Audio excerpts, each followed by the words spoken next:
Hi guys! Magandang gabi. Welcome back po dito sa Gandara SRU channel for showbiz update. Andito na naman nga po akong muli nagbabalik.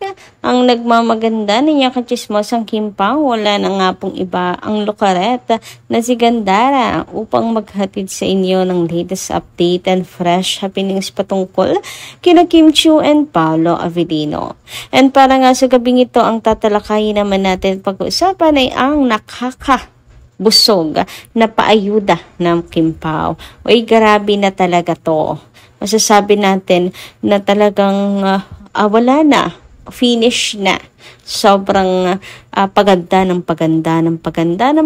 po ang mga ayudas nila Kim and Paolo. Siyang tunay na makikita mo yung ligaya nila sa pag magkasama. Always. Ayan, ligaya po talaga nila ang bawat isa. Anyway, bago tayo mag-start sa mga di pa nakasubscribe sa ating channel, pakiclick lang natin ng ating subscribe button at notification bell na nandyan sa baba upang kayo mag-i updated at ma-notify tuwing may bago tayong chika at balita hinggil sa Kimpao. Basta mga balita na may kinalaman kina Kim Chiu and Paolo Avellino, syempre, sagot na natin yan.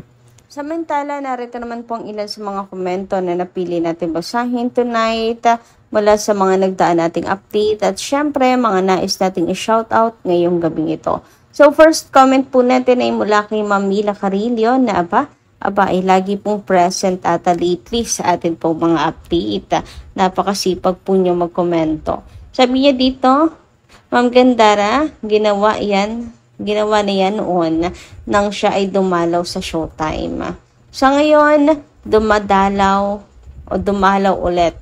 Mabigla ang mga fan at si Kim magugulat na lamang. Hindi mo alam, Kim, parang surprise sa Fine Solid Senior at saka Showtime family.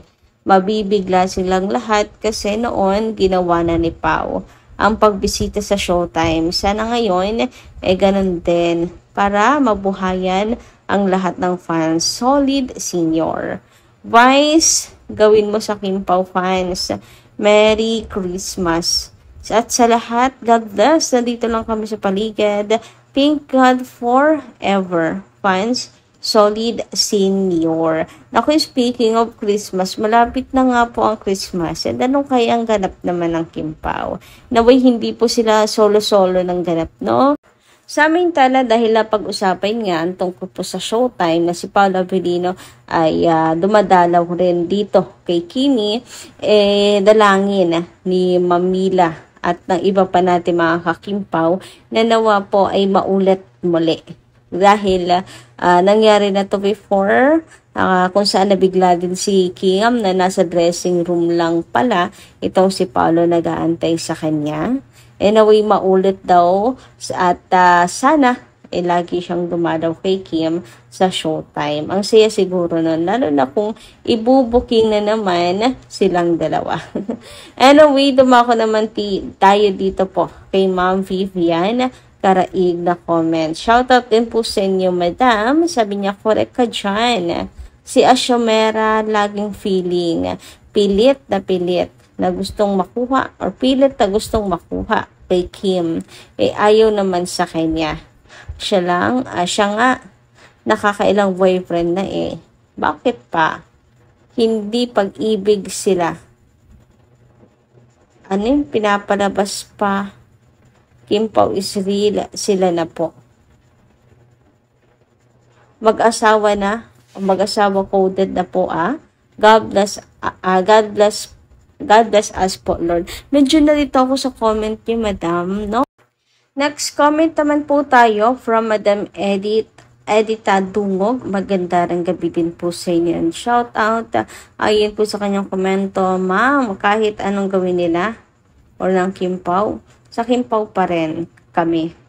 Gandara, ipinakita na naman, may naipakita na naman sa tricycle na lagi na naman na ang daalibay. Maipakita na naman sa tricycle na lagi na naman na daalibay. ang Daalipay. Natutuwa ako nang umpisahan na naman as long as Kim Pao supporter sa paglalagay ng mga picture sa kahit anong sasakyan. Okay talaga. Kim Pao, God bless, Ma'am Dara. And actually, kay Kim na naman po mauuna na naman at yung Kim Pao po ang magpapauso ng tarpaulin na para bang anak ng lahat. Si Paolo at Kim na proud na nakapasa ng bar exam. Talagang nagpapatarp sa mga tindahan, sa kanilang bahay. And para na rin mga kandidato, yung dalawa kasi sa mga pader, kung saan man pwedeng ipaskil, pinapaskil po nila bilang pagsuporta po talaga sa Kim Pao. Mukhang Kim Pao po ang magpapauso. Grabe, ganyan po kapit bisig ang mga fines para kina Kim and Paolo. Samantala, dumako naman nga tayo dito sa nakakabusog na ayuda ng Kim Pao. Grabe nga naman po yun mga ka-Kim Pao. Oh. Habang tumatagal talaga naman pong sa patapang sa pamalaya sila ng mas malaya sila sa kanila pong ginagawa. Alam niyo yun, parang mas free silang gumalaw ngayon at ipakita sa mundo kung ano ang meron po sila.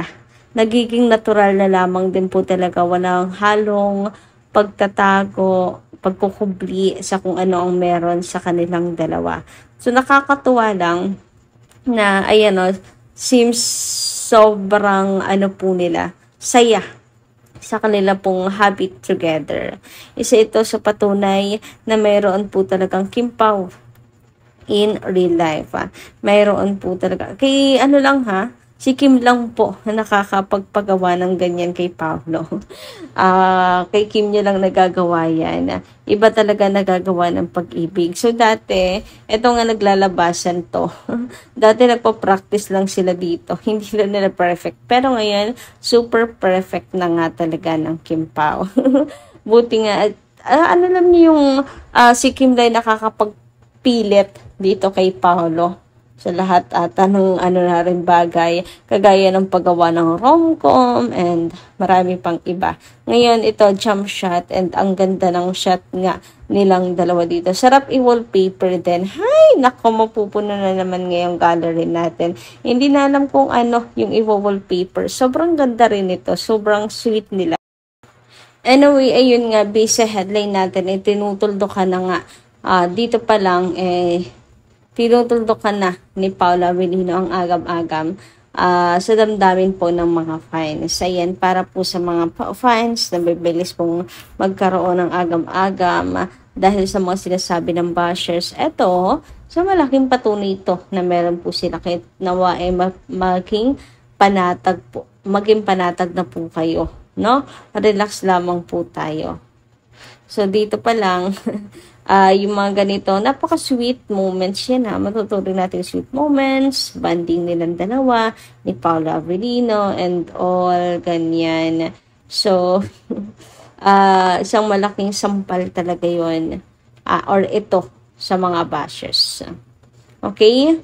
Nawa ay wala na pong pangangamba at agam-agam sa kung ano nga ba ang meron. Minsan kasing intensyon ni Paolo kay Kim yung naku-question. Baka mamaya ginagamit lang daw talaga si Kim to continue his fame. Pero kasi dati naman mabenta rin po ang love team si Paolo sa kanyang ka-love team. Pero hindi po talaga nauulit may something po talaga kay Kim Chiu.